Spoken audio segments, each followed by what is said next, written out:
Hello, hello. Okay, I wanted to run by you real quick because I just had a few questions. Sure, Because I've been noticing some stuff, and it may be like a disconnect between how I'm involved and how you're involved, right? sure. Uh, I guess I want to start with this, and I haven't really pushed back against it, but I've heard you talking a little bit too nicely about tankies. Tankies. Mm-hmm. Oh, I got no love for tankies, man. I'll All I'll right. I just I'll, I'll, wanted, jo- I'll joke around about it and shit like that, but no, no, yeah, I'm not a I fan. assumed as much, but I wanted to ask you like a little bit more because I remember when you were in my chat yesterday. I wanted to ask you a little bit about your thoughts on wherever the Cuba. Oh, Cuba. Like it's all kind of So related. so I don't listen. I think Cuba is a dictatorship. I think it's an authoritarian dictatorship. I think there's a vast amount of issues with Cuba and the way that their country operates. And Hmm. it's something that we often see happen with socialist and communist uprisings, right? And that's that you get into a state of oh, what do I want to call it? It's you're basically in a state of occupation between any sense of formal government, and a lot of times these places end up getting stuck there, and you end up with an authoritarian regime. There's a term I'm looking for, and it's escaping me right now. It's pissing me off. But you end up with an authoritarian regime, and as such, you never really the what the workers are wanting never really manifests because it's just these essentially authoritarians that are using the guise of communist ideology to perpetuate their own means, usually selfish means. So I don't necessarily find it to be a functional form of government. I think it's an idealized philosophy that I don't think we'll ever see fully fleshed out. Does that make sense? Okay. I just wanted to ask you because nothing against you like directly. It was just weird because remember you were talking about, and I understand this that you were like enjoying seeing whatever the hell his name is. Who's the massive tanky on Twitch right now? Oh, infrared. Infrared, yeah. I was enjoying seeing you like seeing infrared like outman all of the conservatives, and that's funny, right? It's funny, but his ideology is not something I would accept. What I would hope is that we could find somebody on the left that could do that from a position of reality, Yeah.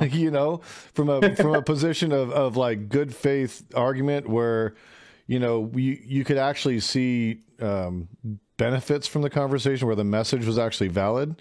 I don't necessarily think Infrared's message is valid. I don't even think oftentimes he fully believes it. Yeah. I think he's perpetuating a character, right? And I think I don't that's what a lot disagree. of people do. But yeah, so I do enjoy hearing him go off on the far right. Absolutely, I think that's great. I think it's Hmm. wonderful. But as far as the ideology he pushes, I vehemently disagree with a lot of what he says. I think he's kind of out of his mind. His praise for China is pretty damn gross, if you ask me. Hmm. I can't jump on board with that shit. I don't disagree. I wanted to like just check in with you a little bit because remember like when you were on my stream you said that like if Cuba didn't have the embargo it would be like a socialist paradise, which I think you were joking about, right? Yeah, and well, to add to that too, right? I think a lot of things would change if there weren't these kind of trade embargoes and things like that. I think that the people would end up being more empowered, right? Because when there's more resources and less scarcity, some of that's going to dribble back into the hands of the people, and they could possibly create a more democratic style of government through that. But because of the scarcity of several resources there, putting power back into the hands of the people to create that is virtually impossible. Helping to fund and advocate for an overthrow of Cuba's government is virtually impossible because there's no resources for that kind of system to happen. There's not enough money, outside money and outside resources being brought into Cuba to allow that to happen. Also, there's not a good exchange of culture. And when you don't have that exchange of culture, people are left thinking that the system that they're in is fine, or they're left languishing, just thinking that's just what I have to deal with. Yeah, I don't necessarily disagree. I think Cuba, compared to a lot of other Leninist-inspired countries, is like much preferable, like to China or to the USSR, obviously. But it's still like, to say it simply, very cringe and not based. I wanted to like check in with you because I was just like curious about like your thoughts on it, because it's not something that we, and honestly, rightfully so. It's tankies are not something that we like really focus on too much. It's they're not like an immediate problem. Yeah, but that doesn't mean they can't become one. So it's definitely a good thing to have your finger on the pulse of that. I think like, and one of the strong things that I advocate for my document is I think that any kind of tanky movement or any Leninist or whatever the fuck you want to call it needs to be quelled immediately. I think, and like just from what I've seen in practice and like play out, tankies, there aren't actually that many tankies, but tankies are incredibly good at co-opting socialist movements. Usually, and you'll see this in every large socialist movement, when you have a tanky on top, you'll have a bunch of anarchists, a bunch of revisionists, a bunch of people like us that are just being kind of led along. And by virtue of them being authoritarians, they're much more willing to take direct control and power than we are. We don't want to be like autocrats, you know? Correct. Yeah. And again, that's you're pointing back to exactly the same thing that I say is a flaw with any kind of like communist uprising. You're always going to end up in that space where you're going to have these transitional governments, and oftentimes those transitional governments, it sticks, you know?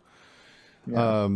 And that's where you get the authoritarianism. That's where you get people that push out a lot of rhetoric that at first sounds nice. It coaxes people in. And then as soon as they get into it, you know, well, we've already got the means of production, so we're going to keep it up here with us and kind of disseminate it out to the people that we care about. And well, you know, Ukraine, you can kind of go screw yourself. You know, if you want to talk about Russia and, you know, that whole deal. I just wanted to like brush up on that because I was just curious in your thoughts on that. The other element that I think there might be a little bit more contention on that I've been hearing from you a little bit recently is you've been talking a lot about how much personal experience relates to your argument. This is a completely separate topic. Just two things that I wanted to talk to you about. So, like, I remember I was just curious how far you would go on this kind of stuff. So I heard you talking with the CTV conversation, right? Mm-hmm. And I remember you led with the idea that you don't think that you and ZTV should be the ones having the conversation because neither of you can give birth. Right. And to that end, there's a couple reasons why I didn't want to have that conversation. Part of it, is neither one of us can give birth, and we have no ability to really put ourselves in the same position as the female is in. In addition to that, we were drinking. I made it very clear to CTV that this was not the format or the place in which to have that debate. And part of that reason is if I go in to have that debate and I'm drinking and having a good time and I'm doing a panel like that, I'm not equipped to properly defend the position of women's rights there, right? I'm inebriated. I'm not in a good space. I'm not in a good, place to have that conversation. I do think that we need to make sure that, especially when it's really, really contentious and we're talking about somebody else's rights, that they have a voice in the room. And I guess, moreover, my issue lately has been, I feel like in the Twitch atmosphere, women are, and I watched it happen last night. I've seen it happen a few times that I've watched some of the panels. The women just get completely overtalked. They get talked to like they're stupid. They get, they're mistreated. There's ad homs that come out on them like more harsh than anybody when I'm listening to these debates. And to me, it's like, dude, this is not kosher. This isn't where we need to be. And I just feel like, there needs to be that inclusion. And it's real hard to kind of sit in a place of like, you ever, okay, so here's how I would describe it. Okay. So let's say that, we're back in the 1900s, right? And we're all sitting around having the debate, being contentious about whether or not, slavery should be legal, or whether or not black people should be able to use the same restrooms as white people. Now, if we're a bunch of guys sitting there drinking our brandy, smoking our cigars in a back room, talking about the plight of the little people, you know, while they're the ones suffering, I feel kind of dickish about it. Yeah, I feel like, and maybe that's just my sensibility about making sure that there's more inclusion in the conversation. But to me, it's kind of like, man, you know, you get like, there's got to be an element for them to speak up for themselves as well. I mean, I'm happy to be the voice for them. But again, you know, those circumstances have to apply. I've either got to be able to be sharp and be willing and ready to have that debate with somebody, or there needs to be a female presence there that can also advocate for themselves, because I know that I might not be doing the best job, and I don't want to put that out there. Now, the thing with CTV is, and that is a whole different issue, and I'm happy to talk about that. But he came in specifically. He came in because Lady Raincloud was on stream, and he wanted to start some shit with her. He wanted to do some high school bullshit. So the whole premise of him even coming in was all bad faith. To be honest with you, more than anything, I just didn't want to be in the conversation with him. And I understand that. You know, I wanted to ask you, and I do agree with you on a lot of the stuff that you said. I think having the voices present is incredibly important, right? Of people that this actually affects. But I'm also curious in your thoughts on whether it can discount an argument, whether you include voices of the community or not. I think it makes the argument against any kind of freedom or whatever we're searching for that community. I think it degrades it a little bit, because they're not there to answer to it, you know. And if you're not there to if they're not there to answer to it, even if let me give you an example. Perfect example. The Serfs in Lawrence Southern. Yep. Okay. Horrible advocacy, right? Horrible advocacy. Even the person that they had, Two Rabbits, who I if I'm not mistaken, I think they were Native. I could be wrong about that. They just didn't do a good job presenting the argument, and it looked really bad. And, you know, I think that... I actually have weird thoughts on that debate, but yeah. Yeah, but, you know, I think it looked really bad. But I think that you need... At some level, that presence needs to be there. And here's what I look at. I look at the news outlets. I look at what's happening in our media across the board. I look at what's happening in the debates and panels that we have on Twitch and on YouTube. And representation on some of these issues just isn't there a lot of times. And that's where I'm sitting here like, okay, well, maybe I do need to be more sensitive to that. And maybe it does degrade the argument a little bit against what they're shooting for, because these people can't even say it to these people's faces. They can't let those people have the ability to rebut. They have to go talk to somebody who's not affected by the shit.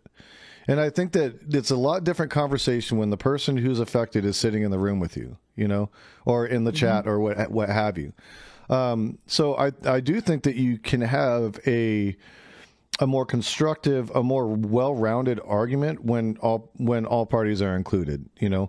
That's not to say you can't have the conversation. That's not to say you can't go there. But again, you got to be prepared. You got to be able to be an advocate for those people if you're going to stick up for them and know your shit. And, you know, I think that's a lot of problems. We see that a lot. Here's the one place we see that a lot in: the left trying to advocate for people of color. We traditionally do, the white left traditionally do a very bad job of that. Our talking points are shit. A lot of times we treat people of color like a monolith and don't take into account, you know, other dynamics that, you know, is easy for us to miss. Example of like bad advocacy. So bad advocacy is, well, you know, all the black people are poor, so we need to make sure they have welfare. I'm not saying that's direct. People are saying that. I haven't heard that yet. But I'm giving you an example. And I've heard things that are adjacent to that, and I'm sitting here like, dude, you are missing the point completely. Yeah. Like, and it's not that they don't want to advocate properly. it's not that they don't want to do that. They don't know how to use the right terminologies. They don't know, they didn't invest enough time in the culture to have an understanding of where these people are coming from. And I think that makes a difference. I think you really have to be able to put yourself in their shoes. You've got to educate them yourself on them. Like, I want to know how many white people on the left that advocate for people of color have actually read Marcus Garvey. You know what I'm saying? How many have read Marcus Garvey? How many understand, like the writings of Frederick Douglass, of Harriet Tubman? Like, how many people have actually sat down and read and educated themselves on the white left to understand that and be able to fully, well-rounded, have a good debate about it? Even Vouch, who I love, I think he's really bad when it comes to subjects like that. I think he wants to be good. I think he's well-meaning. I just don't. I think that oftentimes there's something missed. And you mean his the black separatist kind of stuff? Well, not even just yes. In a sense, you have to have awareness of that because you need to understand the full, well-rounded ideologies that are coming, right? Because not everybody's a black separatist, but you need to know about that, right? You need to know about the teachings of Malcolm X. You need to know about the teachings of MLK. Like, why did Malcolm X go from being a black separatist to being inclusive, right? It was after he went to Mecca and he saw that people from all different races were coming together as Muslims, right? That was a big part of why he changed his position. But understanding that from stem to stern is really important when you're going into a debate. Because let's say, for example, you bring up Marcus Garvey as a reason why we should continue trying to separate white people from black people. Well, if I don't know that, hey, there's all these other guys that weren't like that also represent the black community, then I would be stuck with, oh, well, why isn't that right? And then you'd say, well, then why isn't it right for white people? You know what I'm saying? So you have to have understanding of all of that. You have to have understanding of the dynamic and to sit down and go, okay, let's hash all this shit out and not have a deeper understanding of the plight of the culture, even statistical analysis, reports, things like that. You just have to be prepared. And that's my biggest argument. I don't think it's got to be a gatekeeping thing, but you have to be prepared. And if you're going to have those debates, be prepared.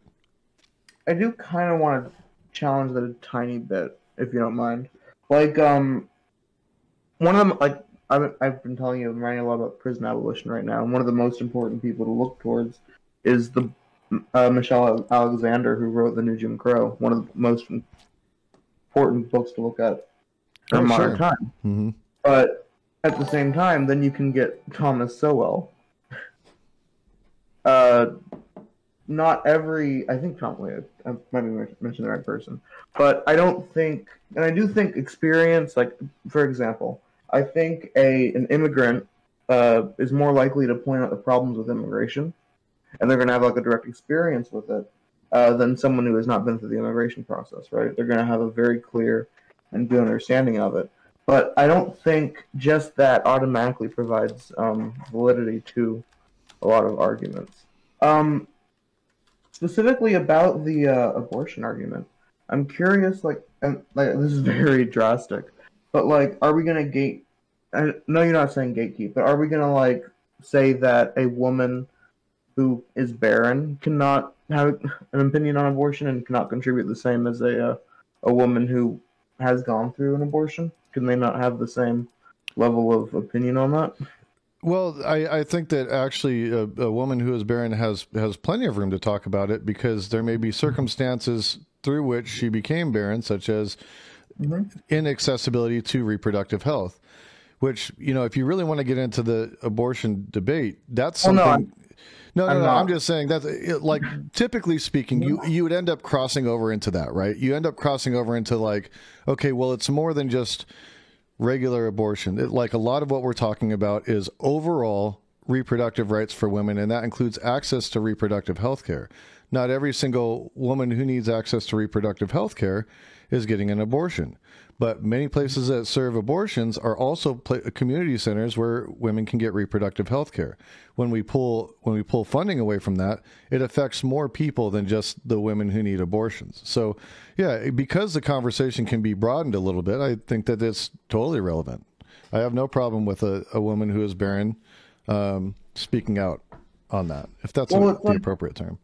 Yeah, I just think it's, and like, what I'm going to run into is like, let's say I'm debating a black conservative about the solutions that we need to see to our system. Are they going to have like a more like direct criticism that they should like have more validity because they're African American?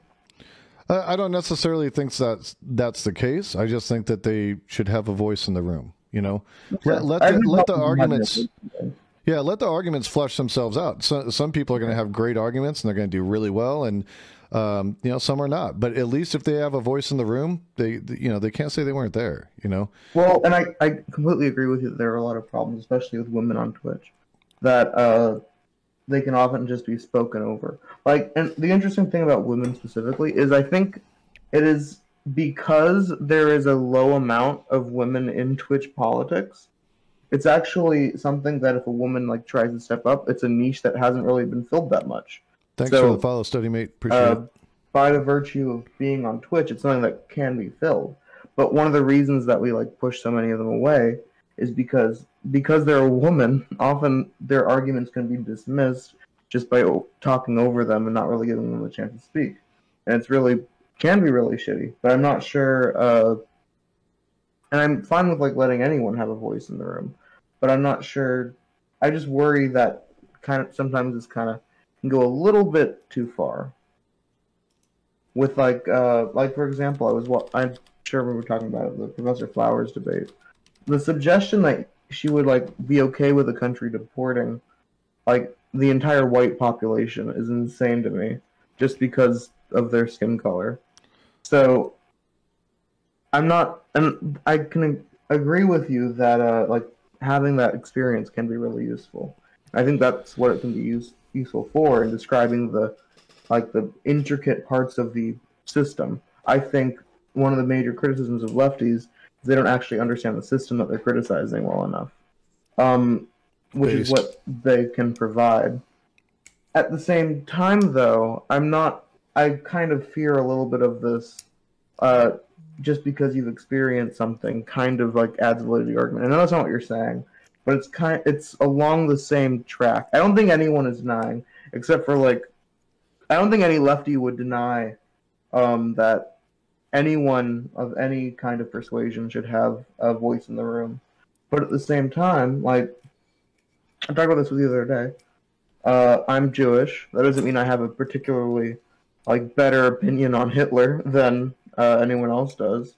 I haven't directly experienced too much of it. I passed pretty much on everything all of my weird qualifications, except for I'm very clear about being basically a socialist. That's the only thing that I don't pass on.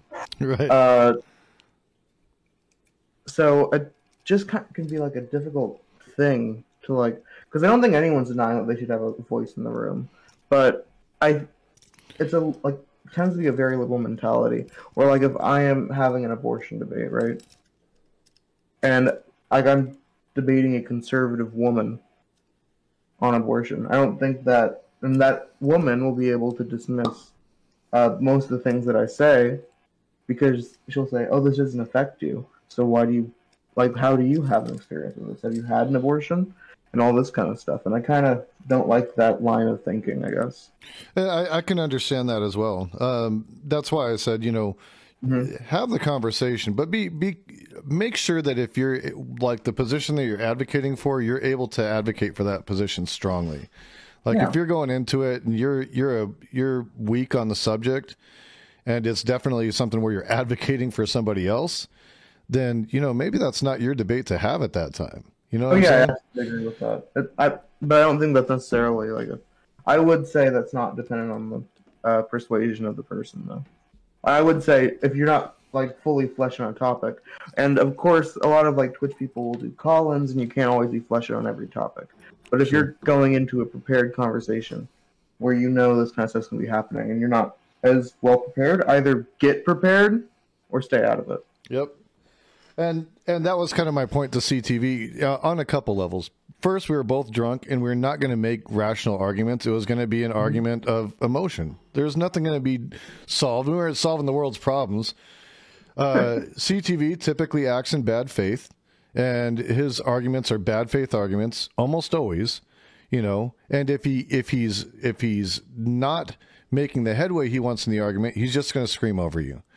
And then me being shit-faced and trying to have that with them, I'm like, this isn't going to go anywhere, bro. Like, we can't do this. Like, because like I wasn't illustrating my points as clear as I wanted to. And I knew that I was listening to myself, and I was like, listen, not now, not here. I would prefer if we had, and that's what I'm saying. It's not that you can't have these conversations without these people, but my preference would be that you have that representation, right? Of course, we're going to still have to have the conversations because people still have opinions, and we're still going to advocate for the people that we hear, or that we care about, and those people, I mean, for me, and I'm sure for you and a lot of others, we care about like the other populations. We're not grounded in just us, So I do understand that there is a utility for having those conversations without these parties where, that's just what happens. For instance, I'll give you an example. A Prime panel, okay? Now, if he has a panel that's about women's rights and he's trying to get, we're talking reproductive rights, and he's trying to get women on, and for whatever reason, he can't get any women to come on that day. There's just scheduling conflicts. It's not that it was a bad faith thing or that he was trying to exclude them. He really tried to get women on and just couldn't get women to come on. Does he stop the debate? Does he stop the panel? No. It's not, to me, it's not sensible to stop the panel at that point. At that point, continue, go ahead. But I think making the effort to include is important. I think that's really what it boils down to. I wouldn't rule out the conversation though, strictly because, based off of that. No. I would have no problem with the, and I don't, other than like very far right types that would like say that women shouldn't be streaming or something like that. I don't think anyone would deny that they have like a right to be a part of the conversation, but I do think like we've already kind of agreed on this, that gets to a limit, and like I think there can be plenty of people that will argue like whether it's in bad faith or not, incorrect positions no matter what their persuasion are and who they're advocating for. And the other part of it is the right doesn't care.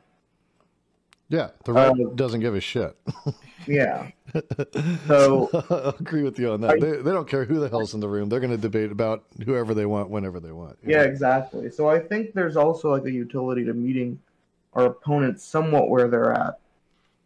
And like, for example, I have a lot of respect for Vosh too, but at the moment we don't have a female politics streamer that's at his size, and we should have one. But when he's gonna like encounter these conversations with like people like Professor Flowers or anyone that wants to debate him on a very specific topic, I think there's a bit of a danger to like prescribing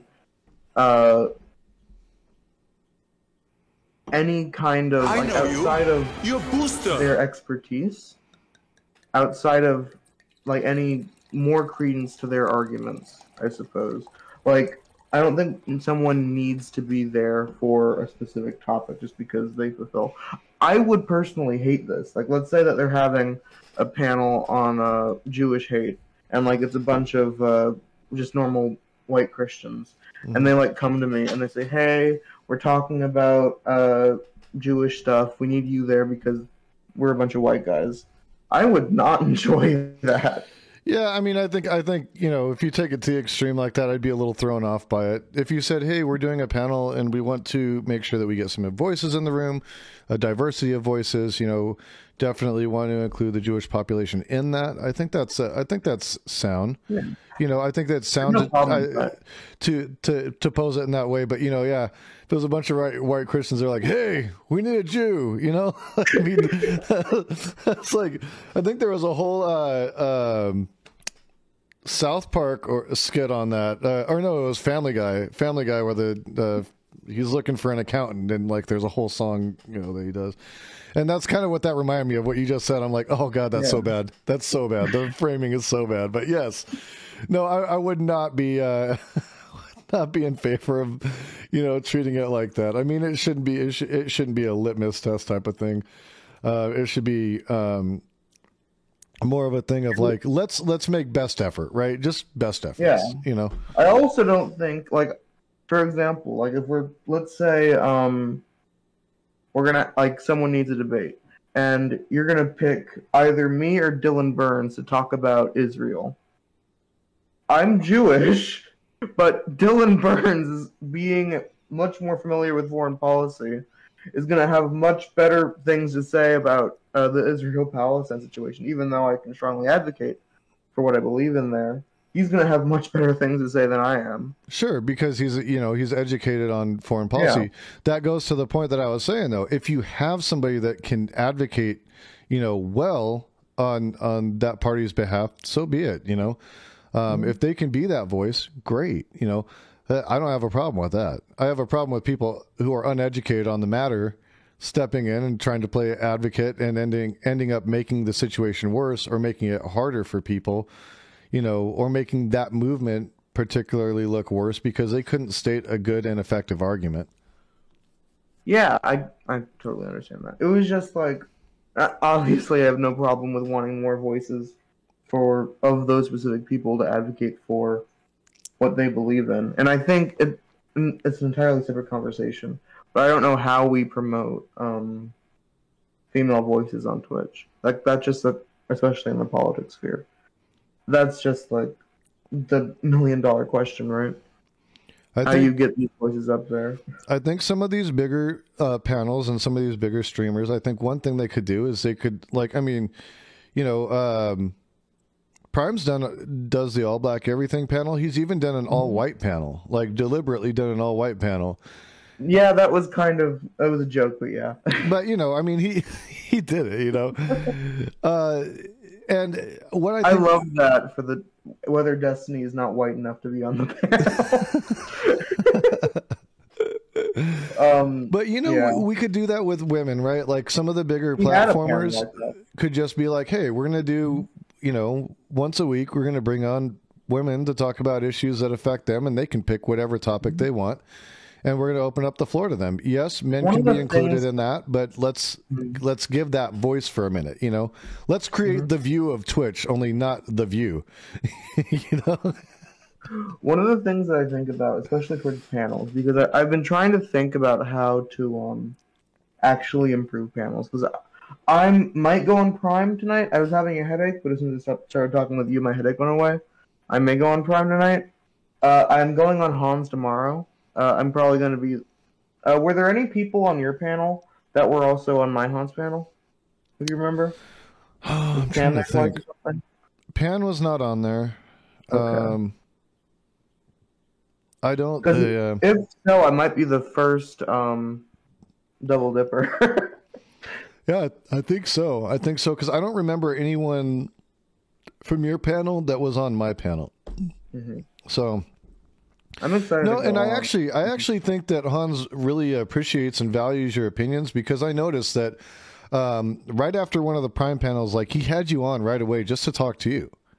Yeah. And I thought, wow, that's really cool, man. Like, you know, I like Hans a lot. The reason that I think he likes me is because I chill in a lot of his like low-key streams. Oh, okay. So we talked about that a lot. I just generally like Hans. I also, because he was the person that I went to when I had the like major follower like fallout, and he was helpful on that too. That's awesome. I gotta mention, how the fuck have you been growing this fast? You know what? I stream for a long time. I go on panels. I try to just like I keep my shit set up clean. I even have some crazy ass mistakes, but I think people just enjoy the fact that and this is only my opinion. I don't know, but I think really what it boils down to is I mix the news and my passion for certain things with a little bit of levity. I try to throw music in there. I try to give people a little bit other than just here's me screaming at somebody on a panel, or here's me screaming about politics, you know. It was weird because I popped on like yesterday, and I remember like 2 weeks ago I had more followers than you, and like you've almost doubled me now. That's it, man. I'm on all the time. I'm consistent. I come on every night. I come on at the same time every night. Sometimes a little earlier if I have to hop on a panel for a Prime, because he usually wants me on literally during my workday. I'm like in my last hour of my workday usually when I'm on the Prime panels. So I'm like sitting here like, please, no cases come in, please. You know, doing one of those numbers. Usually they don't. It's like the slowest part of my workday. So my boss is even like, I don't care what one you of the people that I really want to talk to, I think I can get a private conversation with Hollins, because I want to talk to him about the effects of panel culture. Because personally, when I like talking to people, I love one-on-one debates. I cannot stand panel. I just want to talk to someone one-on-one, and then it completely changes the environment and the tactics that you can do. Because I'm sure, as you'll agree with me, panels are much more who just talks the most. Yeah, who can talk over everybody else. And you know what? I'll say another thing that will play a huge role in it, and it's like they're bringing it up in my chat right now. If you listen to my audio is clear and crisp and 100. And it sounds crazy, but that makes a big difference, because there's a lot of people who will keep your stream on in the background if they can hear you clearly. So they don't necessarily need to see you. They just need to be able to hear you clearly and concisely. So if you do that, then that also increases your viewership, because they're like, oh, I can hear this dude, you know?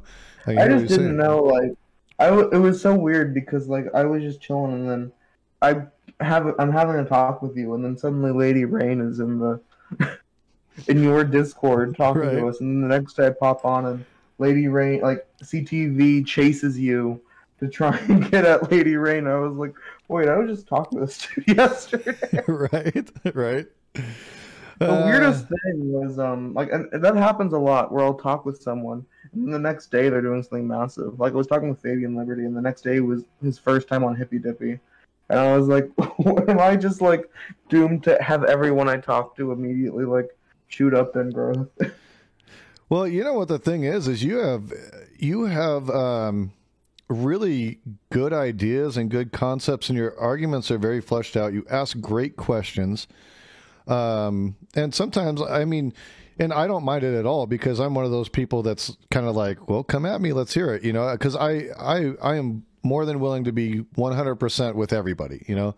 I think that's the other thing, is I'm very, very candid and very honest, and I understand, hey, sometimes I make mistakes. I need to, you know, rethink that, you know.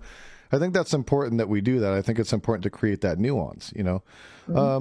And when you're not arrogant and you're willing to accept, damn, maybe I screwed up on that, or maybe my thinking it needs some change, you know, that makes a difference, you know. The other thing I'll say too, and you know, this has actually been what's helped me immensely, Sen, is just having a really good mod that knows exactly how to read the room, knows how to read the chat, will jump in and, you know, be like, hey, dude, no, you need to do this today, you know. And I mean, shit, my first Prime panel, I didn't get, you think that was a choice? That was like my second or third stream, and Mike's just like, no, you're going on. I already messaged him, go, get in there. You're going on the walk on. And that was that, you know. Man, but I'm like going to talk about it. I'm going to steal Mike from you at some point. The problem is I've gone through a bunch of mods. I started out with one that I paid, and then they disappeared off the face of the earth. Then I had another one who was actually like and I still have this mod, who was like a really large part of Dr. Heem's Out community. Okay. And he was really cool, but he eventually started like moving, because obviously he moved more towards Heem. Oh, sure. And then I basically had just a bunch of other streamers that have been helping out. Oh, but yeah. It can be difficult to find people like Mike, so I'm going to steal him. Yeah, Mike made a great point, and you said he actually set up a call with Beer Bash Johnson. Mm-hmm. Have you seen his stream before? I watched him talk with you a little bit, and that's about it. It generated a 70-person raid. I got a 70-person raid, and people just started following like right away after that. Like I was getting blown up. Like I remember it started because I was like, I saw Shark rated you. Yeah, was that it? Shark Zeros rated me. I got rated by Boy Meets Mini. Beer Bash has rated me. Those all make a big difference, and I give that love back. You know, I try to like raid you or raid other streamers that are trying to pump themselves up. Very weird idea that you could almost create a chain of leftist creators where you have scheduled so the next one will go on as soon as one person's going off, and you just raid into each other and like start like building up a ton of people over time. I have like a very strange idea that you could pull that off. Yeah, I think you probably could. You could basically make like a network. That's essentially what TYT has done with Twitch, right? I mean, when they scroll over to Jordan Yule, his channel is just being absorbed by TYT during the times that, you know, it rolls over to Jordan Yule. Same with Ravana, you know. It's just they're just rolling over onto their channels, you know. And then people see them, and then they go back and follow them or subscribe to them, you know. And so they're building it out that way as well. I mean, yeah, it's a balancing act because, like, I recognize this. I could probably get way more viewership if I streamed longer. I do not like streaming for a long amount of time. It's like a hard balance between the things that I want to do, and like something that I find is whenever I've forced myself to go on Prime a few times, and compared to like Hans, Prime's is like so rough, you know. Not only is it like much more like less moderated, you get less speaking time, but it's also just so much later in the day that it's difficult to do. Yeah, it is. I can understand that. Oh, and so that's the other thing I want to touch on. Streaming later, there's more of an audience for people. Like, yeah, it's very strange. So I'm like well, because think about this. Most of the big streamers you have, there are some that are from LA, but most of them are on the East Coast, you know? And so they need their viewers. Some of them are in the Midwest, some of them are on the West Coast, and they need somewhere to go when that shit's over, you know? Yeah, I think that's might have been why Prime is such a success. Even like with his normal panels, they're later than every other panel. So he can like skirt around all of that kind of stuff and skirt around competition as well. It's interesting to see, and I do think streaming later is probably something that I should move more on. It's not, the problem is I have like a set schedule and I try and stick to it as much as possible. I had like a week where I was like had my reverse sleep schedule, and I was like streaming with Casey all the time because they stream at 11 every night. But I have since moved off of that, and actually it's kind of funny because if I stream at like the time that I normally stream, I get you when you're on your work. Yeah, so that's right. Because I'll show up in your chats, man. I love hopping in and hearing what you have to say. It's always good interactions that you're having with people. So I enjoy that. And I really want to. I think the thing that I really want to do at the moment, and I might pressure because I'm seeing Hans. I'm either going to see Hans tonight if I hop on the Prime panel, or if he's on there, or I'm gonna definitely see him tomorrow because I'm on his panel tomorrow. I want to push him to have a talk with me about because I do really think, and like someone who like got familiar with this sphere because of Vosh, I think what Vosh does is entirely different from what the panel sphere has been. I think like watching Hans do his debates, I think Hans can be brilliant in panels. I think Hans actually tends to struggle a little bit in one-on-one conversations. Not that he's like bad at debating, but I don't think he has the dynamics down enough. Yeah.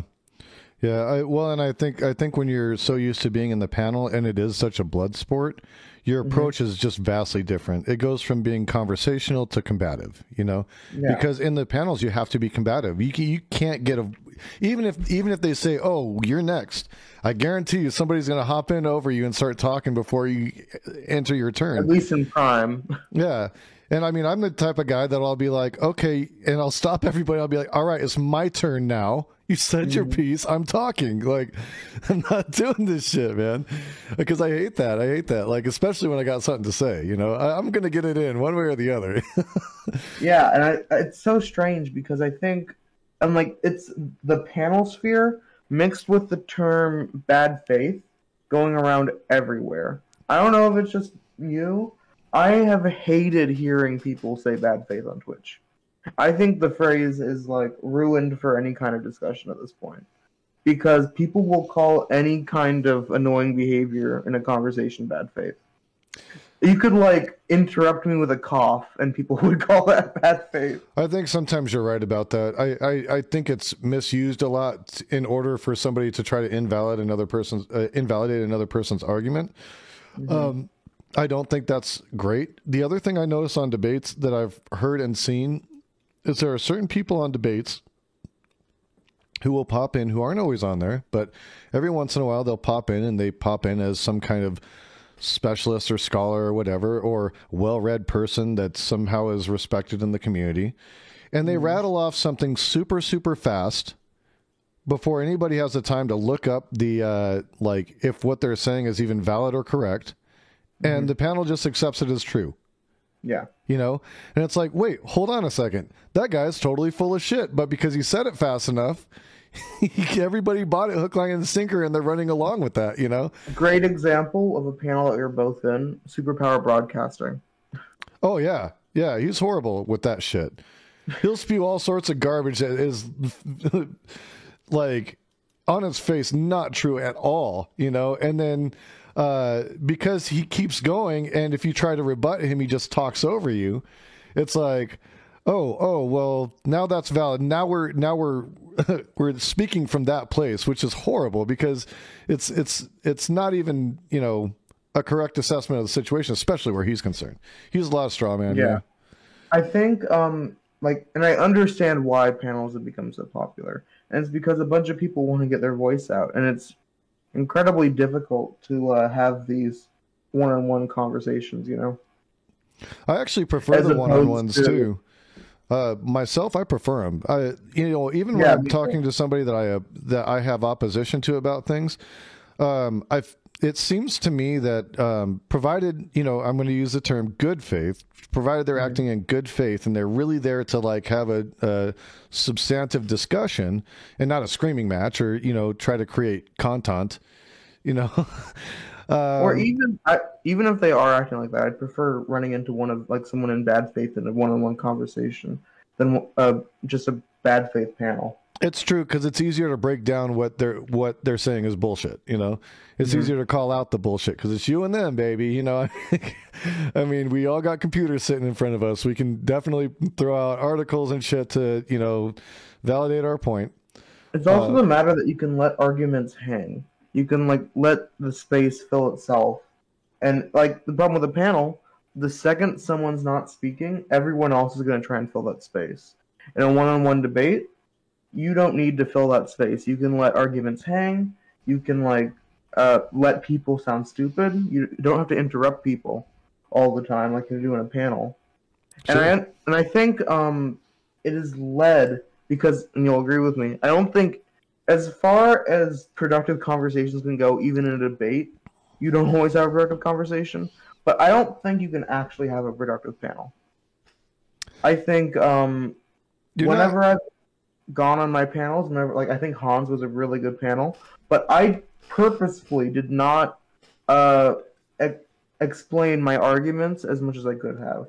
We were talking about the complexities of how to fix the housing crisis, and there are no ways on a panel I can flesh out the systematic problems within the housing market, especially in the United States, in a 90-second time frame. So I don't even think, like, because we're talking about politics, but we're having surface level conversations here. Yeah, you're not getting into the weeds. We don't have economists. We don't have ecologists coming on these things. Like, you know, a lot of us are people, well, and I'll say it myself, you know, I am loosely college educated. I've got some college background. I got an AA and information technology, and I'm in school right now to try to complete a bachelor's in political science.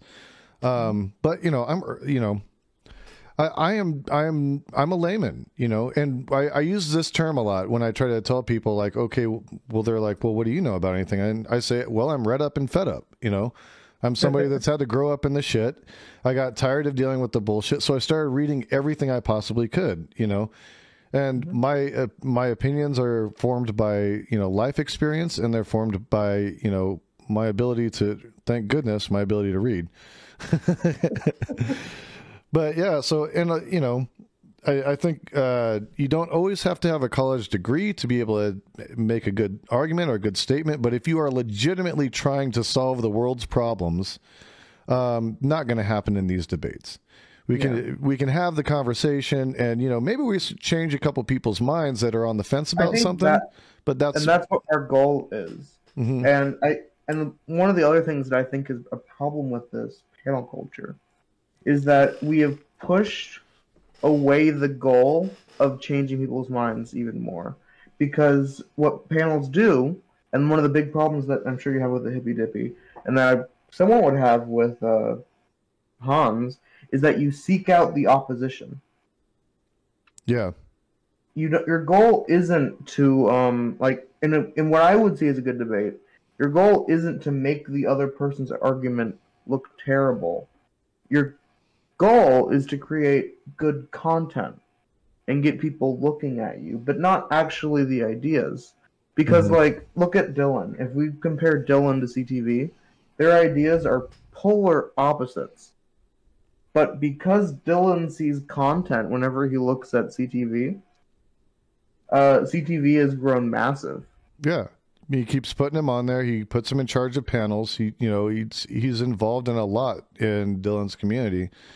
And I honestly think that's to the detriment of the community because, and here's why. It's because, again, I will say that I don't think he's a good faith actor. I really, truly do not believe he is. I think that a lot of his actions and his boisterousness and some of his arguments allude to that, He's very loose. I think he's a character more than anything else. Agreed.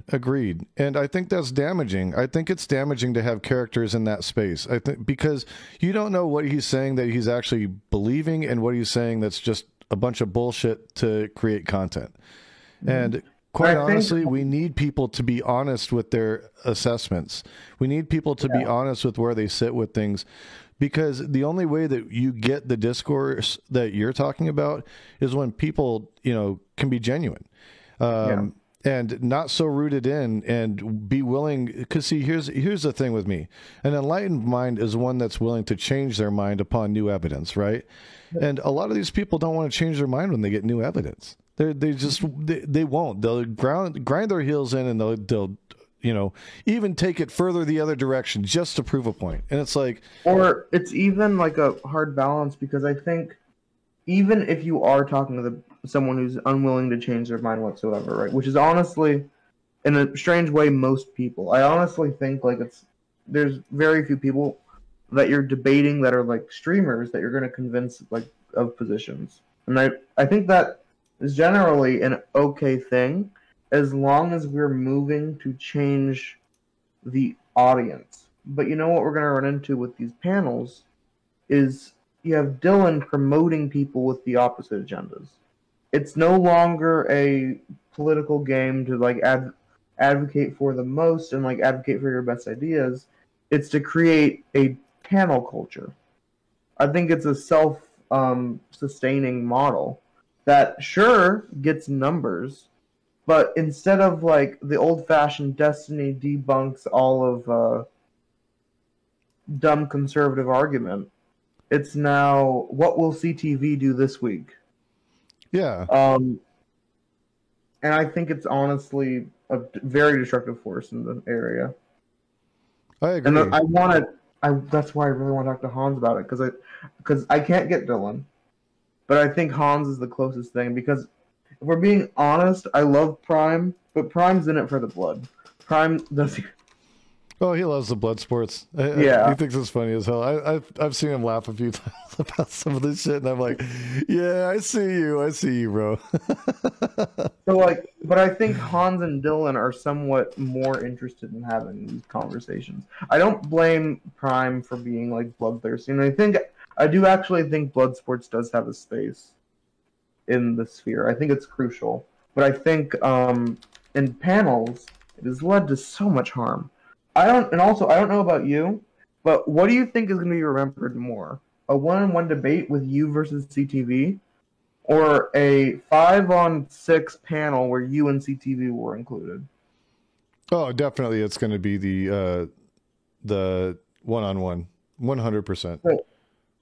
It's almost moving in like the direction of. It's moving towards the direction of just creating drama for drama's sake. It's WWE, bro. That's what it is. It's WWE. You're watching wrestling. Yep. You know. And so that's how I equate it. And when I go into those, like, I know I might not be changing the people on the panel's mind, but you know, like you said, it's for the audience, and I understand that. And I think there's a way to be entertaining without being a clown. You know, yep. I think there's a way to be genuine in your approach and be animated in your approach without coming across like a jerk or like you're unwilling to hear other sides of the argument. I.e., like we were talking about somebody earlier, Infrared. You know, there's no approaching him. It's his way or the highway. I mean, you know. Yeah. This guy actually referred to himself as the M word. I don't want to say it, but you know, the pejorative form of Mongol, you know. Mm-hmm. And he went on a whole rant about it, and I'm sitting here like, all right, bro, like, if that's what you want to call yourself, you know. What's that? You ever thought about talking to Infrared? No, I don't want to talk to Infrared. I mean, you know what? I could do that. I might could do that actually, because I think it would be easy to shut him down from a moderate perspective. I think I could probably trigger him and get him yelling, and then he just looks irrational, and I'll just sit there and wait. Yeah, I actually think the way Vosh handled him was really good. Where he just was like answered his questions slowly and let him ramble off on his craziness. Mm-hmm. What I do eventually want to talk to him, though, probably much in the future. I don't think I could, my head could handle the amount of ideas. That'd be good amount of ideas that man spreads, you know? Yeah, I mean, he's so far off the rails, dude. He's so incredibly far off the rails. But and it's just like some of the, and you know how we've gone back and forth on doing something on Wednesdays. Mm-hmm. And I think what I want to do, because we were originally, like, we had a bunch, like, when we were talking with Lady Rain, Riddle, and I was in the chat, and a bunch of people were in the call. I think what we could do, and I might want to do, is have you seen, I might want to do where we just host a one-on-one debate. And it could be a lefty-on-lefty debate, it could be on whatever. But I like the idea that instead of a panel that we could have done, or like, because we could do the idea where we have a panel and we just have a bunch of people on that we agree with and we have great conversations, right? Mm-hmm. But I like the idea of doing a one-on-one debate thing. I think it would be good, like, to do something like Politically Provoked, where you've got a couple moderators there, and then have the two people. You know. That could definitely be cool. Obviously, better than what Politically Provoked does. Oh yeah, no, that's a dumpster fire too, and I'm sure that that's going to get clipped and shipped by somebody, and I'll never end up on Politically Provoked. But you know what? I'm not going to lose sleep over it. So, man, I don't know. I think they'll have anyone on. They don't seem like the gatekeepy types, you know. But I wouldn't mind having that kind of thing set up, and I think it would be a more interesting time than just hosting a panel, because it would be an alternative to the Prime stuff, and like I think it's important to have, because I do really like Prime, but sometimes his topics are just dreadful. And there are times when like I just do not want to go on Prime. And I think if we did like actual moderation as opposed to what Politically Provoked does, where they want to see blood sports even in their one-on-one debates, I think it would be interesting. I really like the Hans chess timer model. Have you seen those? Yeah, he did that with me when we were debating, where he's got the 30 seconds and the little. Well, is this different? Not the 30 seconds thing. So what it does is he gives. I thought this was really interesting, where you have 90 minutes in total for each person, right? And then you can speak as long as you want, but once you are done with 90 minutes, or however much time he sets with you, right, you can't talk anymore. That's it. Server muted, you're done. Yeah. And then your opponent can talk for however long they want until their time runs out. So it kind of incentivizes you to be more careful with your time. Oh, I can see that. And I kind of like that idea. Because I think it would discard the idea that you just want to talk as much as possible. And I think it'll make it so you want to use your time more wisely. I might want to take that from him, though. He does not get the to call the being original on that. I'm sure plenty have done the chess timer debate, but the 30 seconds can also be good. Yeah. Oh, go ahead. I am going to be going on. I'm debating whether I want to do Prime tonight or I just want to get a good night's sleep to do Hans tomorrow. I am incredibly excited to do Hans. You met my friend Relay. Yeah. We're going to be doing it together. Very cool. Very cool. And the topic is whether Biden has done a good job and political corruption. Yeesh. So, good much topics. Better topic than what I had to do with the housing stuff.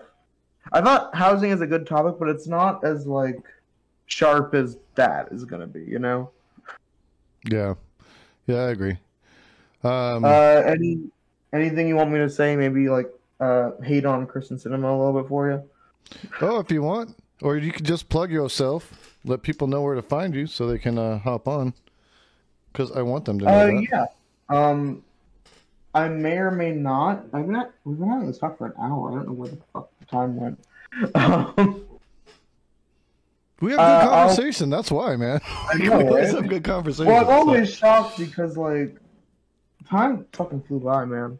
I am SenStreams. You can find me at twitch.tv/SenStreams. I will be destroying Hans's panel tomorrow.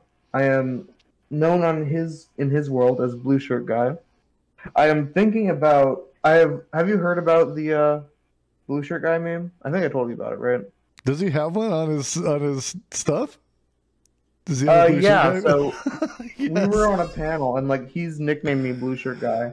And what I think I may do is if Hans ever gets a P.O. box, I may ship him a shirt with my face on it that's blue. And I just think ultimate promotion because he would love to wear that shirt, you know? That would be great. That would be great. I just really I put twitch.tv/SenStreams and my face on it, and I just think it'll be beautiful. No problem, Mike. I want to let you know that your times with Jason are numbered. I'm going to kidnap you soon. You are coming over to the dark side. Ooh, hear that, Mike? Good stuff. Thanks for having me over.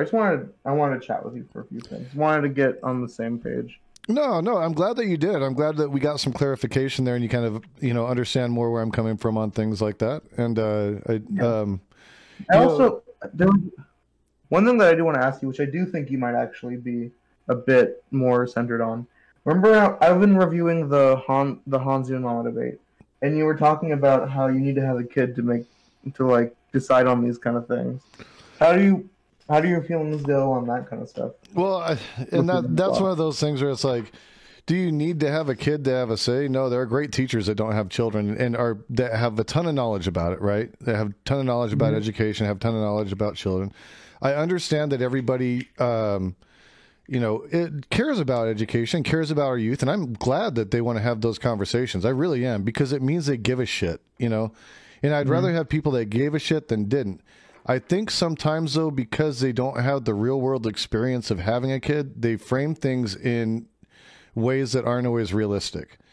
And they end up painting themselves into ideological corners that in practice, people who have experience are looking at like, oh boy, this is cringe. You know what I mean? Mm-hmm. So I think that's also where it comes to a place with me personally where I have a lot more contextual views about my own political ideology. You know what I mean? Like I can be somewhat malleable because I understand like the real world effects of things. You know, it doesn't always hash out the way we think it's going to, you know? So keeping, again, you know, being limber with our ideology and our thought, you know, to a degree. Am I a leftist? Hell yeah. Do I want Medicare for all? Hell yeah. Do I want, you know, decommoditized housing? Hell yeah. I want a lot of these things, right? But I'm willing to say, okay, how we get there, like, that's up in the air. We can do different things, you know, education, you know, like, and this is what I told Hans on the panel that nobody else said. I'm in favor of compulsory education when the education system warrants us being able to do that, right? Mm-hmm. It's really hard to be for compulsory education under the current system because there are a lot of flaws in it. There are a lot of limitations. And there's also a lot of community buildup that needs to happen to make that perfect, right? It doesn't mean that I disagree with compulsory education. I just agree and also think we need to fund it. We need to invest heavily in the neighborhoods where education is weaker, where school attendance is weaker. I think you do things like that. And by investments, I mean like, you know, make sure these kids have food to eat. Make sure they have means to get to school. Make sure that their home life is sustained, you know. That's a whole different story, you know. But nobody brought that up on the panels that I saw. Nobody brought that up with between Hans and Dima Mama. They didn't really go into like, okay. Or Riverboat Jack. What's that? Or Riverboat Jack, which is the one I watched and turned it in. Yeah, and like that was my biggest thing is like you guys are so ground into these like hardline positions that you're not seeing there's a nuanced approach that you can take to this. You know, you can be on both sides of an issue based on, you know, the current and projected status of whatever that institution is or, you know, what have you. So I think that's something that people need to realize and that will allow people to evolve a little bit, will allow people some wiggle room to, you know, understand what they're getting them. How can I put this? Understand the nuance and, you know, have a better understanding of what maybe parents go through. And I think it would be good for them to talk to parents, you know, just to get that perspective. Yeah, that was almost unfortunate because I think this topic has pretty much been poisoned forever now because of the drama that we've seen about it. And I do even though I am not, I am very for mandated schooling for like, and I think, and this is going to be the argument that I guarantee you're going to agree with. I think we should mandate schooling in a way that is not done currently because there are so many classes that we should be teaching in high school that we just don't. Oh, yeah. Number one, I think that we don't teach kids how to do their taxes is fucking insane. Yeah. I agree 100%. The fact that we just leave people, like, and that's like one of the number one things. I don't know how people get along without like knowing how to do their taxes when they have to jump into it at 26. Because, man, that's like one of the few things that we don't educate for at all, of like outside of like if you go into economics. And I don't like somehow people have managed to survive up until this point, but I don't know how it's happened. There's other like stuff that we need to see, and I think even like anarchists would agree that there's a level of education that like should be ideas that I really like. Education, like you need to take classes to do stuff like CPR. You need to, in order to do that correctly. Mm-hmm. You need to mandate classes for stuff like owning a gun. One of the most important ones that I want to see. I think you need to require classes when you're going to have a kid. I think that's super important too. And there's like so many other elements of it that we could like just generally encourage. And I thought where they took those conversations was incredibly poor. Yeah. I don't think Hans necessarily did a super bad job. He did like misrepresent a bit of the information, to be fair. But I was so disappointed because I want to, and I think you could make really good anarchist arguments for why mandatory schooling shouldn't be done, and I didn't see any of them. There are plenty of them that come to mind, and like another consequence of panels, because I don't know if I told you this. I work with a speech doctor. Okay. Who helps me, who is like specifically has a doctorate in like speech and debate, and I work with her because it's pretty educational for the difference between the debate that we have on Twitch and the debate that you see in the academic sphere. And like one of the things that you never saw in any of those conversations ever is you never have anyone define the terms that they're using. I don't know if you ever really heard it, but when you were listening to that debate, did you hear what Demon Mama's actual, like, how she envisioned her school working? I got too much into like they were just like yelling at each other, and I think I missed a lot of the message, quite honestly, because I'm like, all right, tell me when you guys are done yelling, so I can. But you never actually got an idea of what position she was advocating for. She was just advocating against what Hans was saying. And that's kind of something I noticed. To that point, I didn't hear any outline of what she wanted. Like, do you not want school at all? Like, do you not think people should be educated? Like, but that would have been a great question for Hans to have posed. Yeah, and I do want, if I ever get a private conversation with Hans, which I'm going to pressure him to have a private talk with me tomorrow. That's what I want to talk to him about, because I do think it's a consequence of, once again, these panels, because you're not able to elaborate in panels. And I do think that if Hans, because I don't think Hans is familiar with having to ask that, if Hans knew that he could ask that, that conversation would have went so much better. Yeah, have you ever watched Dr. Rashad Ritchie, like, Bullpen, in the Bullpen? No, I have not. He's a great debater, and the one thing he does is at the beginning of all of the debates, he says, I'm not going to pretend to know your position, but here's what we're talking about. What do you think about this? And then he makes the other person fully flesh out their position, you know? So then it's like, okay, we're starting from somewhere. You said what your ideas were, so I'm going to hold you to that because that's what you said, you know? And then you can continue the conversation from that, you know? And that's what I'm planning to do when I talk to Destiny. And I think it's honestly why Destiny has been able to thrive. Because I think Destiny spends a lot of time not outlining what his specific positions are. And I think whenever he does outline his specific positions, they actually are pretty bad. Like, his big thing about why he's anti-socialism, because he only cares about the amount of wealth created. I think that's a pretty bad argument on his end. That's a horrible argument. That's a horrible the one that argument. I'm going to challenge him on. So I'm excited when I eventually challenge him on that. And that's like the most important thing. And that's another one of the main problems I've run into whenever I debate like libertarians and ANCAPs. Because I don't know if you've run into this. Libertarians love using incorrect definitions of words. Well, of course. And of course. They're kings of misinformation. Yeah. So it makes it an incredibly difficult time to have a talk. I was having a debate with a libertarian about systemic racism, right? And what that entire conversation is going to be predicated on is how you define racism. Ugh. Because in their eyes, they think racism can only be when there's intent involved. Which is just patently incorrect. Yeah, that's dog shit. So you can't have a conversation with someone on systemic racism if they're going to define systemic racism as something that's not realistic. And then what's going to happen is when I say, I don't accept your definition, guess what they're going to say? Why are you acting in bad faith? Exactly. Then we're back on that. We're back in that cycle, right? Oh, God, that's painful. So, and I do think it's weird because I think the term bad faith is actually very recent.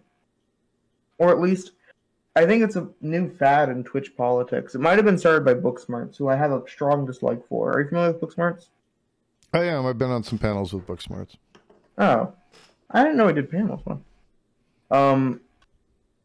So I'm strong, not that, and I think, like, the reason I have a problem with Booksmarts is he tried to bring a level of academic approach to these debates and these discussions. And I think he ends up failing to do so often. And I actually think because he tried to bring an air of professionalism with him, it can be a cover for a lot of unprofessionalism. Sure, it's the guys like going on to a midnight panel wearing a suit and having a office where two Pixar lamps are pointing at each other, and advocating for nuking everybody and expecting people to take you seriously just because you're wearing a suit and you have two Pixar lamps pointing at each other. Yeah, exactly. So it just gets. I think I want to see the sphere evolve. I miss the Vosh versus Sargon era. Where as awful as Sargon is, that was an incredibly honest debate that we saw. Yeah, and I think that's really what we need is we need people being honest and candid, and not memeing. You know, just be. Yeah, you. and I think Sargon, awful person, terrible ideas, was not being fair to Vosh in that argument at all. But he wasn't focused on the meta aspects of the conversation, and I think those meta aspects are really important to look at. But not in the middle of the debate. Yeah, you go back and look at that afterwards and say, hey, you know, I'm going to debrief on this. Where can I do better? You know? Yeah, and not, okay, I don't think bad faith should be something that you call out in the middle of a debate.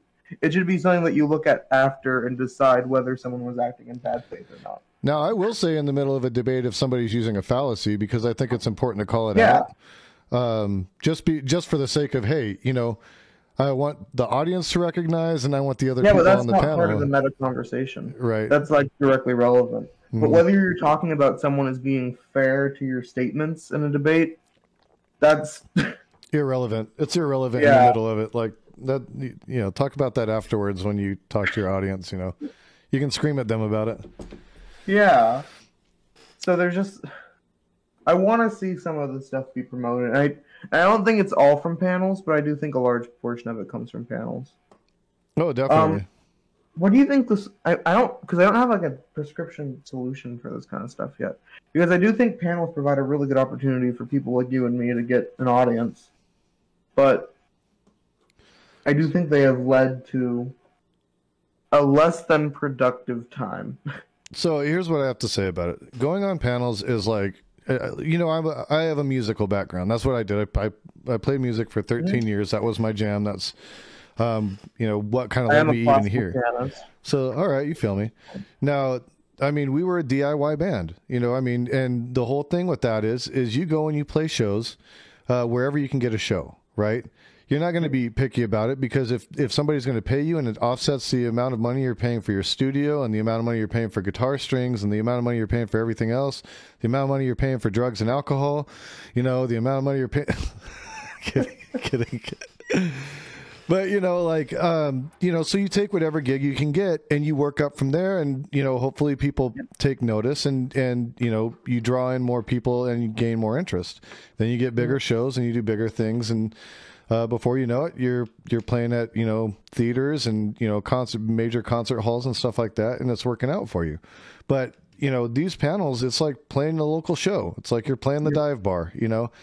And so, yeah, it's hell. And a lot of those local shows I remember playing, I didn't think they really helped a lot of the community, because I was like, the promoters and the bar owners are taking all the damn money, you know, which is true. They've really exploited the musicians quite a bit. But at the same token, if you did those shows and you came up out of it, then the results were, you know, you moved on to bigger, better things, you know? So that's my take on it. This is a means to an end, but by no means should anybody think that they're going to solve the world's problems in these.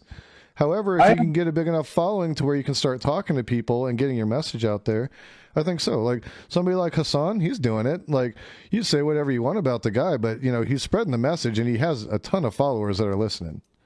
So, oh yeah, I don't disagree.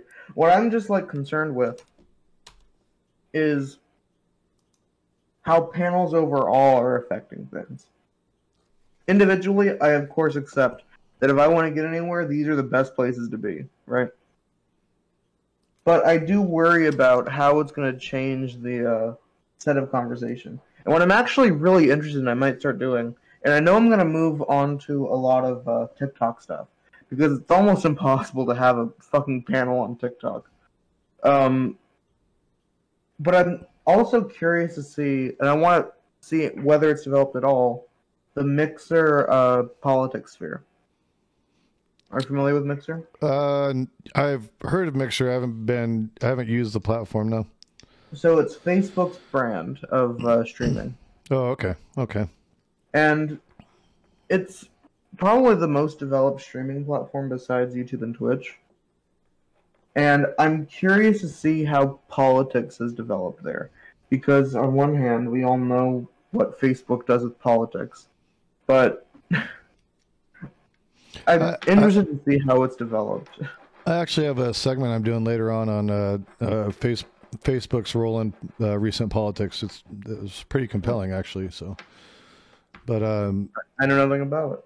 I have been doing far too few actual I've been doing a lot of debate breakdowns because it was a lot of fun, but I've been doing far too many actual news segments, mostly because news is awful. But I'm excited to see, and I want to try and promote, even if I'm not having the one-on-one debates, I want to try and promote this more one-on-one debate stuff. Because I know Prime and Hans will host one-on-one debates, and I think that's great. But I would like to see, like,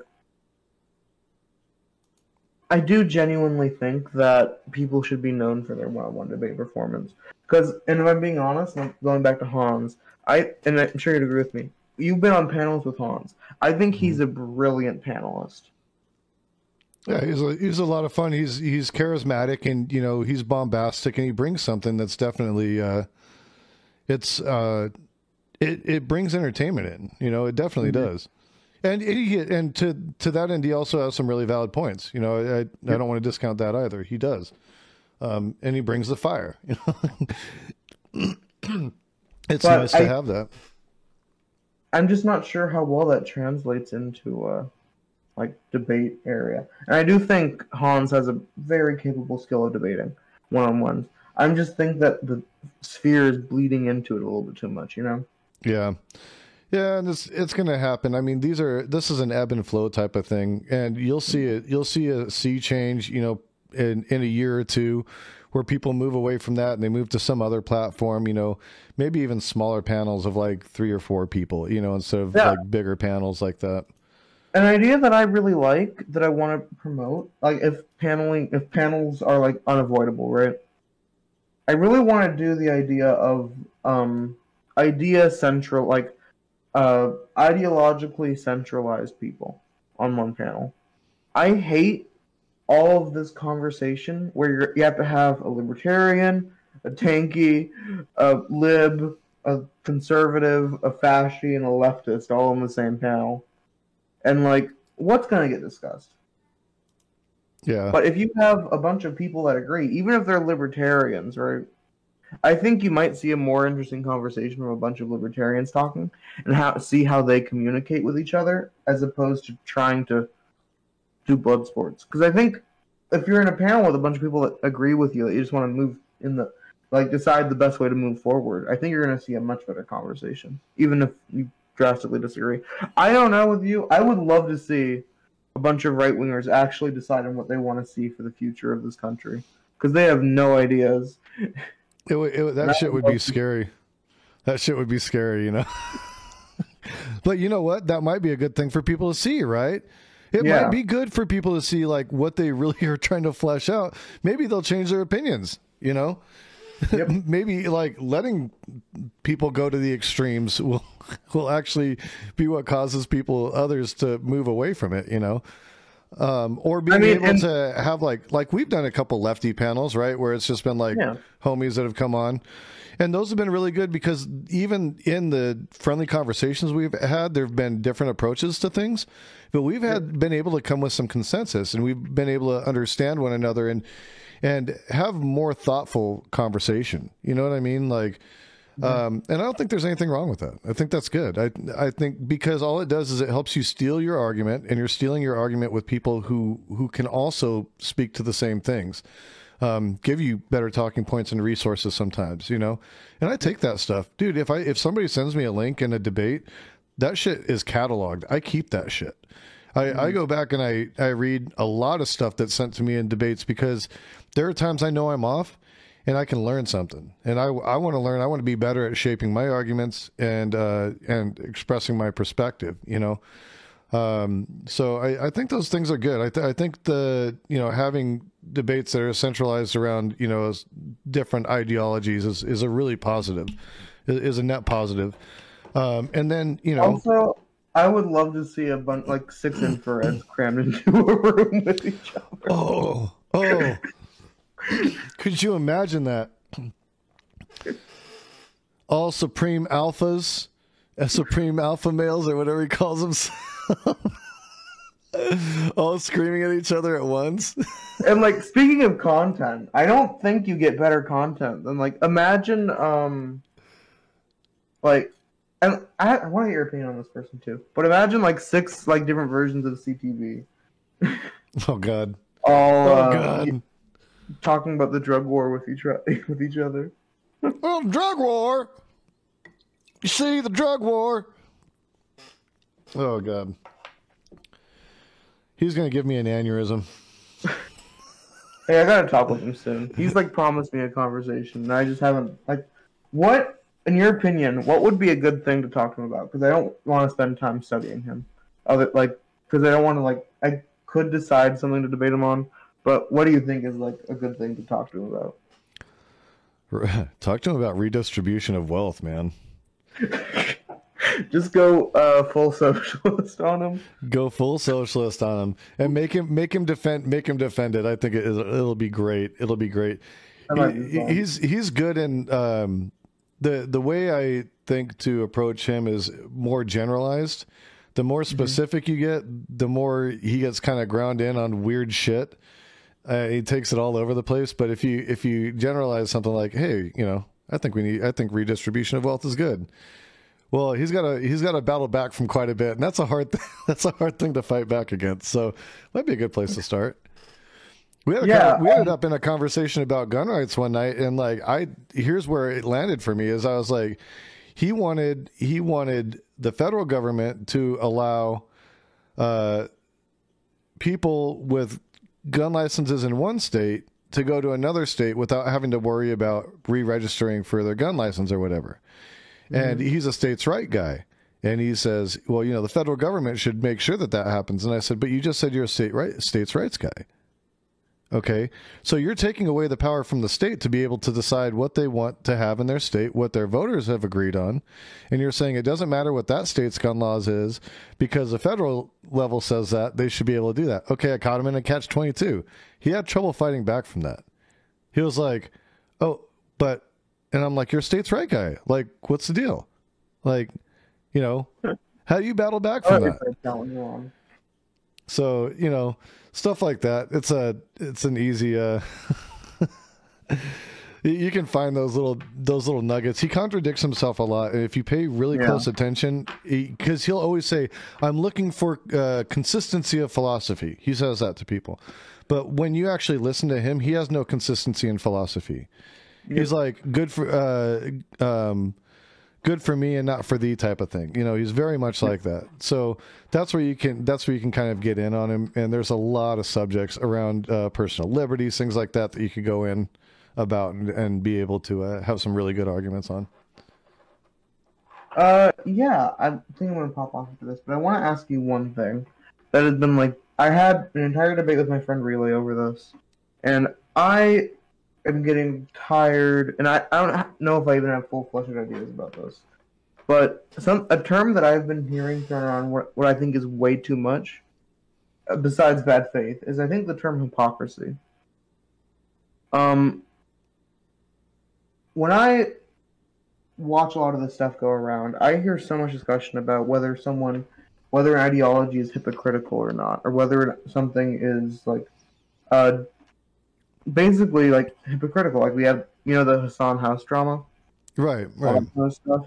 There's so much stuff, and like you have the AOC where they're calling her hypocritical, and obviously in a lot of those instances the person is not being hypocritical. No, and I have a very easy rebut to that. You can have a political ideology and an economic ideology, but you still Mhm. have to survive in the system that you're in, right? Yeah. So you still have to live in the system that you're in. It's like I can't just up and live completely a socialist lifestyle right now.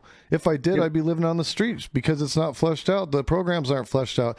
The entire system by which we'd be living isn't even in existence. So for somebody to be like, "Oh, well, you're a socialist. Well, what are you doing all these capitalist things?" Well, I live in a capitalist society. What the fuck else do you want me to do?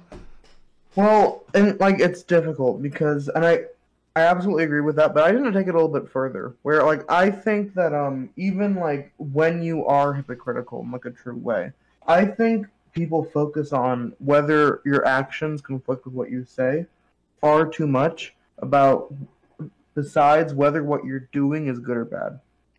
I agree with that. I do agree with that. Like, We beat each other. It's like I say it all the time. I say it all the time. The left is the worst at cannibalizing itself. We will destroy ourselves before the right ever even has a chance to, because we hold ourselves to ridiculous standards. People call out, like you're talking about the hypocrisy. And see, the thing is, it's usually the right wing that starts that shit. yep. But the left is so happy to pick up on it and run with it because they're like, "Oh, he betrayed our purity test." It's like, shut up, dude. Like, you went and bought a car too, right? Did you buy a car? Did you, do you live in a house? Yeah. Come on. It's difficult to work with because like I've been trying to think about like this philosophically, and what I run into is I run into when I have friends. Had an entire fucking debate with my friend Relay over this, who was really committed to the idea that you need to be like you need to avoid hypocrisy like it's the plague, right? And I don't. I guess I wanted a older person's experience on whether hypocrisy actually should play a part in the ideas that what you think. Like, Hypocrisy is contextual because there are points at which you're going to have to go against your own belief systems in order to survive. And I don't think that's hypocritical. I think you're surviving. And that would be the take that I would always frame it as is like, listen, not everything that you do that acts against your philosophy or ideology is necessarily hypocritical, because if you're not able to self-sustain, you can't even fight for the shit that you want. yeah. But like, and I get this is like the big thing where like my friend thinks that you should do so much more with them. Like, if people that are wealthy and are lefties should be doing way more with their money, and I think that is a worthwhile criticism. But I don't think it's something to morally impugn them. And like so many people talk about the fact that what if you're hypocritical, that you're like morally wrong immediately for doing so. And Yeah, if no, you're I don't think that if you, again, I'll just reiterate, but I don't think that if you do something that's against what your, political principle, because we're more talking, this is about political principles, right? We're not talking about our moral values. We can distinguish that those are two different things. I'm much more concerned when somebody is hypocritical over something that's a moral value to them, that they would impugn another for, and then they turn around and go do the same thing. That's a little bit different. And I think that there are degrees and gradients in that, sometimes desperation results in you having to do very desperate things. It's not a choice. It's not something you want to do. You're kind of stuck doing it. And then you got somebody saying, well, you're a hypocrite. No, you're not a hypocrite. Hassan's not a hypocrite for buying that house in LA. He's got a huge following. He needs to be somewhere where there's good fiber. Can use his home to double as an office. Like, if you're looking at it, it's really more of just as much of an investment in his content creation as it is a home for him to live in. I don't consider it opulence, and I think that's the difference. And as to what people do with their money outside of that, I would hope that the people on the left really are trying to do their best to facilitate that movement as much as possible. But I don't always think that means you got to dump all your money into it and become destitute to do that, yeah, I think like, and I want to ask you on this because I think to push it to hypothetical extreme is useful. Because like the reason that I'm like stuck with this is I really would like the idea that we could have leftist billionaires funding our efforts. I think that would be incredibly useful to us, right? Why not? If we could get leftist billionaires that would fund our Yeah. efforts, I would not be mad at that. Hell no, I wouldn't because be mad at that either. But like, this is where it runs into. Like, let's say Jeff Bezos suddenly becomes a leftist and like starts funding our effort. That doesn't like undo a lot of this terrible treatment at Amazon. no, So I'm curious, and like I'm curious why we're okay with. Like, I'm personally very okay if like Jeff Bezos started funding us, right? hmm I would love it. But at the same time, I think that there are forms of, like for example, the one that I come to think of the most. Are you familiar with the person that like created ANCOMs, Ayn Rand? oh Not yeah, ANCOMs, ANCAPs. yeah, Towards the end of her life, well, she was one of the people that railed the most against welfare states. oh And then at the yeah, end of her life, she spent her dying years on welfare. yeah, oh yeah. She received Social Security, welfare. She had Medicare. You know, yeah. I think again, even with her, okay. So I'll play devil's advocate for her, okay. I don't know that I could call that necessarily totally hypocritical. She was living in the system that she was afforded. She was at a place where obviously she needed that. And I'm happy that she got it. But see, instead of treating her like she's a hypocrite, what I'd say is she has just proven that her own ideology has failed. Hmm. And that's where I come down on I it, agree with that. you know. But it's But is it hypocritical? balance. I mean, shit, we can advocate for something or we can advocate for changes. But again, if we're stuck in that system, we're in that system, you know. I don't want to see anybody go without. And morally, I think she was a reprehensible person. I think that she treated people horribly. I think that her ideologies would leave a lot of people dead in the streets. And I'm so glad that it hasn't been able to totally spell itself out in our society. It's done some damage. It has.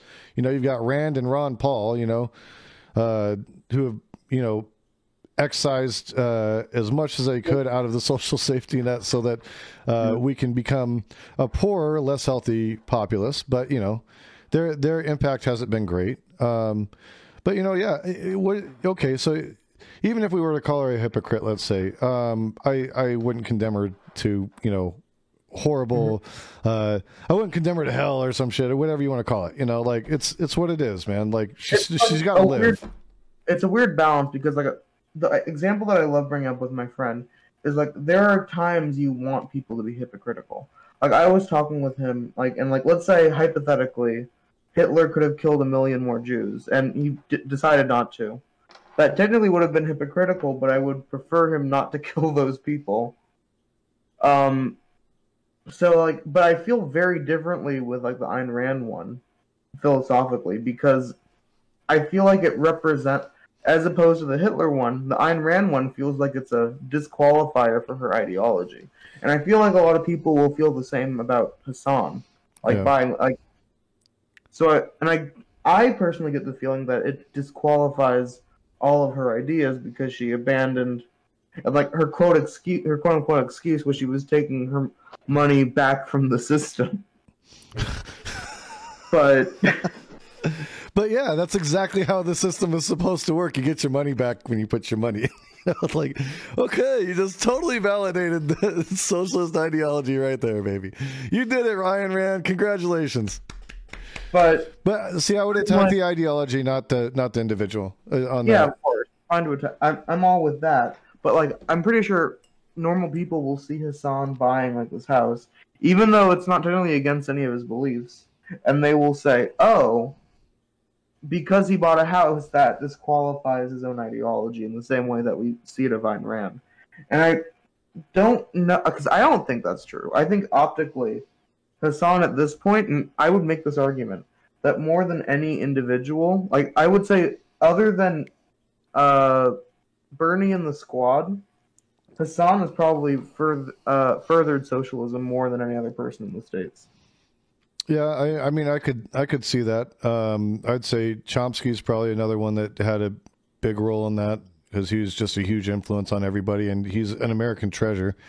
Yeah, I love Chomsky. I don't know if he has that level of he's like third most cited academic, but I'm not sure yet if he has that the effect over the populace. You know?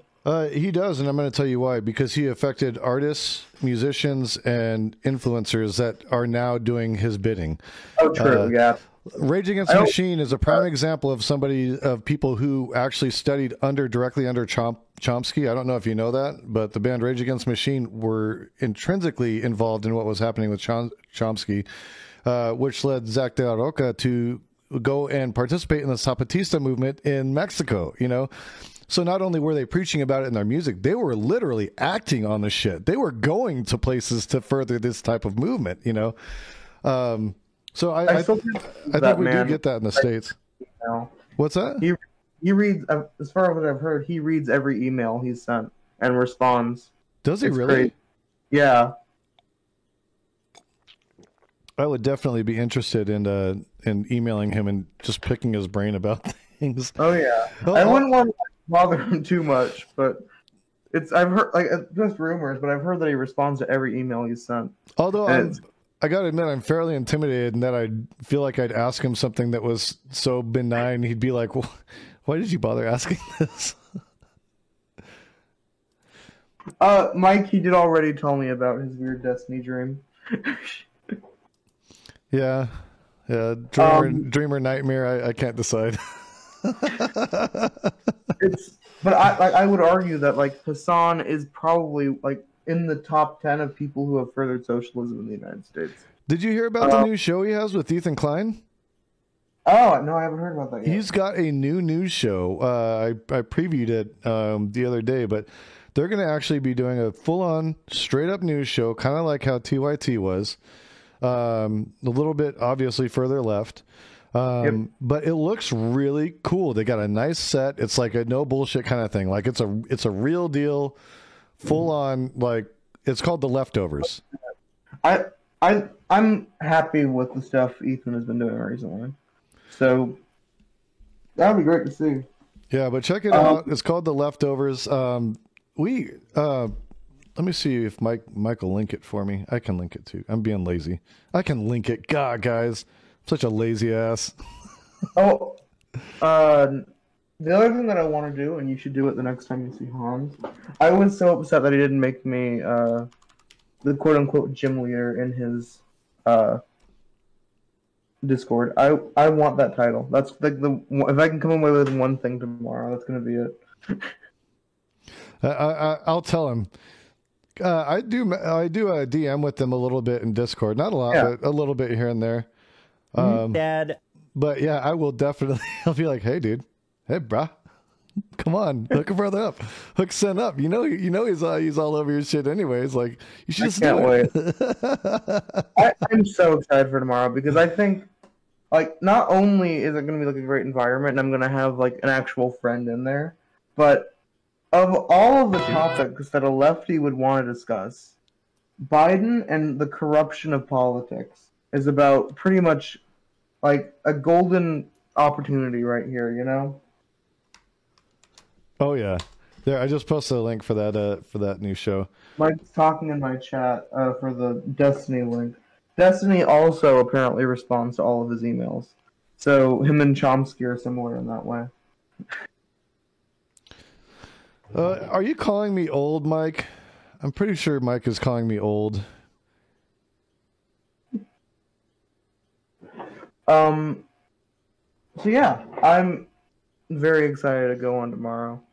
I probably should catch some sleep. Let me check. Are you planning to go on prom tonight? Man, I don't know. I was going to, but they're already in the thick of it. I don't know if I want to jump in the middle of that bullshit. I did it last night and I had a good time and they made me moderate, which was so crazy, man. That shit just got off the chain. I was like, what did I walk into, dude? What is this? People screaming at each other for taking their shirts off and, oh God, dude. I woke up to that and I was like, what the fuck is happening? Same. Dude, I was in it and I'm like, what the fuck is happening? I'm like, I'm supposed to be moderating this shit. Like, put your clothes on and let's have a debate. Where are we at right now, you know? Why the hell? I just don't get why you would ever walk into that environment. I wouldn't want to walk into a Prime panel without a shirt. It seemed kind of odd to me, You know, like, I don't know. I wouldn't do it, you know. Maybe if I had, like, just came from the gym and I had like a tank top on, I'd do that, you know, but I wouldn't be like, I'm fine with Hans wearing his weird apron shit. That's kind of funny. yeah. But, you know, it's like I was telling somebody earlier today. I think maybe I was telling you, I don't even go bare chest in front of my daughter. Like, you know, I in my house, I don't walk around without my shirt on, you know, not for any other reason than to me, it just seems weird. I don't know. Maybe it's not a big deal, but to me, it's weird. You know, I'm not at the pool or something, you know, I mean, it's different if it's like, say I got to run through the house and grab a shirt out of the dryer. That's different, you know. But just, you know, like, hanging out and my, you know, no shirt on, you know, hey, what's up? I don't do that shit. Mind on this. You know what would be the best panel that Prime could ever do? Topless panel. Oh God. Well, one of the women's arguments in that debate last night was like, they were like, well, if I were to sit topless, I get tossed. Like, so why should you be able to? And I'm like, true. Valid point. I will tell you though, that would be hilarious. Just the full topless Prime panel. That's like pay-per-view content, you know? Right. It'll just be a hot tub panel. Just do a hot tub panel. Hell yeah! Get that hot tub panel going. We need to pitch this to Prime. See if we get him in on it.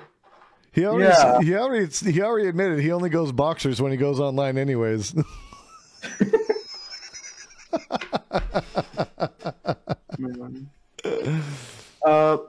All right. I should hop off. I'm incredibly excited. Wish me luck for tomorrow. All right. I will be tuning in. I'll be watching. Oh yeah. Feel free to give support in the comments. I need you to yell at all the dumb conservatives. Oh, you know I will, man. You know I will. I love doing that shit. All right, brother. Thanks for hanging out with us. I hope you have a good night. Get some rest, and we will see you on the panel. Hey, he's going to be on Hans of Harkir tomorrow. What time do you go on? 4 p.m. EST. 4 p.m. Eastern time, guys. That's 1 p.m. Pacific. So check it out. Go check out my boy Sin. This guy is doing some next level shit. I can't wait for him to get his doc done and to go in on Destiny. I'm here for it, brother. I am so excited to do that. Rock and roll. And one of the nice things about Hans, he has a decent connection to Destiny.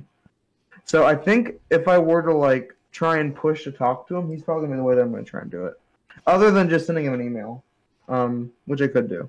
Well, I would send him an email and then work back through Hans as well. You know, why not just do some of that type of shit? You know, then you're covering all your bases. The opportunity should present. Oh, and also, Mike, legitimately, I don't know if you ever have spare time. This is like purely a call to you, and I would understand if you reject this. I will pay you to do what you do for Jason. Money in the bank, baby. You have to do it like half the amount that you do it for Jason. I don't know how you fucking upload all those videos, man. I would call it unexploited labor at this point. You are the true capitalist, Jason. Well, you know what I'll tell you about Mike is Mike has some crazy ass Photoshop and editing skills, and he's gotten to the point where he's just so fast at it. It doesn't take him any time at all. You know, he works that shit, man. He is an absolute trooper. He does it for the love, though. He don't do it for the money. So, all right. But I'll catch you. You guys should definitely, you know, if you want to link up with him about it, I ain't going to be mad at you if he does some work for you, you know. But talk to him. We'll see what's going on. Anyways, though, yes, Hans of Harkir tomorrow, 1 p.m. Pacific, 4 p.m. Eastern time. Also, check him out at Send Streams on Twitch. Yep. And I can't wait to see that doc done, man. I've been going back through it a little bit more, and I'd like to get some time to talk to you about that too. So. Oh yeah, I'm like ramping up to do a major writing session. It's such a problem because I was pushed into a Minecraft server and I'm the only one that plays on it. So I spend all my time on that at the moment, and it's taking away from all my time. But I'm gonna like get up to a time, and I'm just gonna write. I'm gonna write for a few hours. I wanted to write because another thing that I really like the idea of, and I'll just like put it to you real quick. I'm sure you like in concept absolutely agree with this. In practice, it's more difficult. I really like the idea of paying mothers for raising children when they're like stay-at-home moms. Any kind of parent. They're a domestic engineer. That seriously, I think, should be the job title. It is a job title. It's a very real one. It's hard work. It's not easy being a full-time like parent, stay-at-home parent. Like anybody that says that doesn't understand what goes into it. The other thing that I think that it might do, and I legitimately think this, that if we do manage to pay people for it, I think that we would see another serious decrease in abortion rates. So I think that might be another argument, along with the safe sex education stuff. Absolutely. That we could like hit those conservatives on. Yep. That's how you back them into an ideological corner, man. That's exactly how you do it. So, all right, hats off to you. That's what I work on. That's what I was going to write about, but I'll let you know when I want to finish the introduction. Do the thing, man. I know you got this in you. I know it's there. All right. Catch you later. Take care.